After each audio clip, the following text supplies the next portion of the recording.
99 Chevy Corvette. Riley for Gainesco. Bob Stallings Racing. Alex Gurney joins us. Hey, Alex, welcome to the show. Hey, thanks for having me on, guys.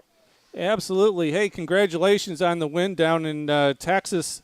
Charlie and I were talking when we were on break here about that racetrack, how it looks. It looks like a cool racetrack to drive. Does it drive as much fun as it looks like it does?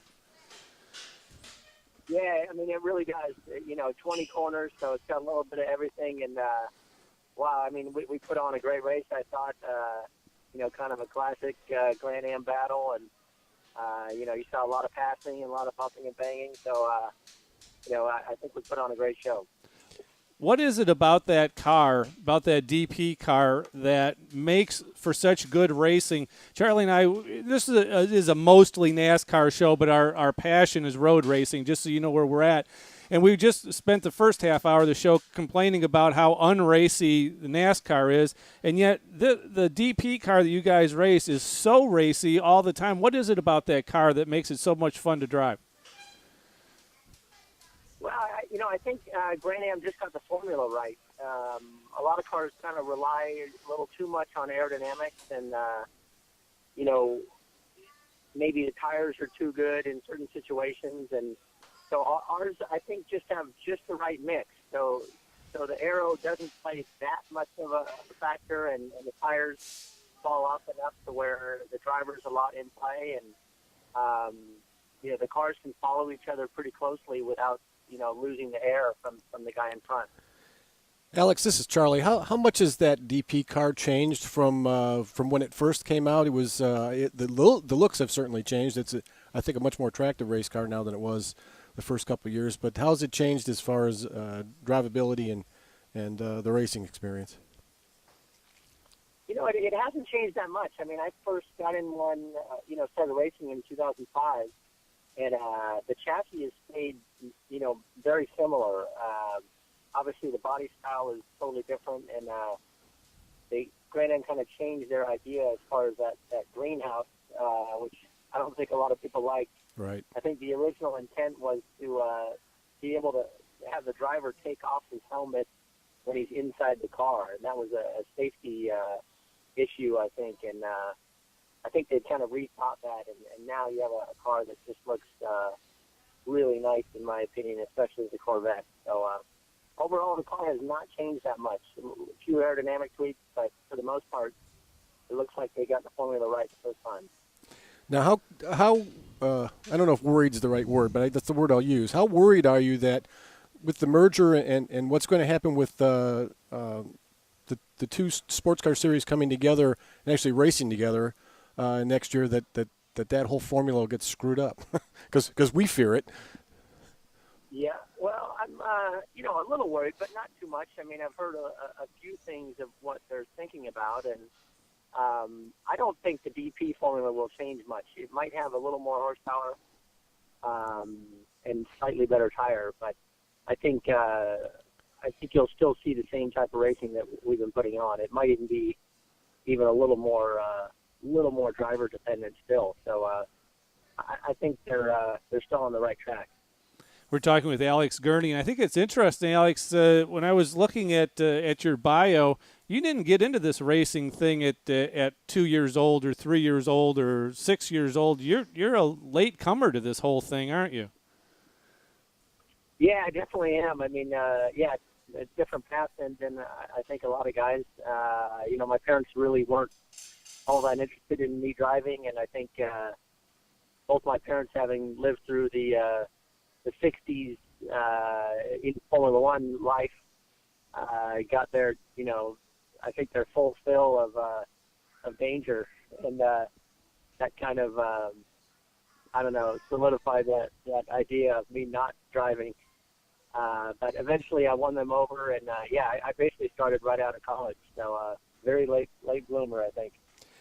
Well, so anybody that doesn't know, Alex is the son of the great Dan Gurney, who Alex is. He's my hero from all the way back. I remember following those races as best I could back then, which was difficult. And your dad actually got his start in sports cars, and of course went on to race I think probably everything, but and with great success. Has he ever had an opportunity to get in one of these DPs and show you how it works or not? He has not. I think the last time, he drove. I don't know if you remember the Eagle Toyota GTPs from early '90s. Oh, absolutely. Yeah, Yeah. sure we do. Yeah, he did get into one of those and drove it around Willow Springs a little bit. And I think I remember him telling me that he thinks he held his breath for a few laps, and he was spent after just a few times around, and was super impressed by the braking capability from what he remembers driving a car like that. Now, have you ever had the opportunity to sit in one of the Eagle Westlake Formula One cars and imagine what it would have been like driving in one of those things with no seat belts, a magnesium chassis, and fuel tanks wrapping you up? I mean, I still can't believe they actually did that stuff. Right. I did actually up at Laguna Seca during one of the historic events about 2 years ago. I drove, I think it was a 67 Formula One car, not the Spa Eagle, but one before that, and that was a huge thrill. It handled much better than I thought. I was expecting something, pretty scary, and it was quite nice to drive. I was really, really happy with it. We're talking with Alex Gurney, and Alex, I wanted to ask you a little bit about your partner for the last few years, John Fogerty. The two of you guys have been together for a long time. How much is that a help to you when you're able to bounce things off of each other? Especially you've run the 24 hours, countless times together. How close are the two of you in the way you like that car set up? I'd have to think relatively close, anyhow.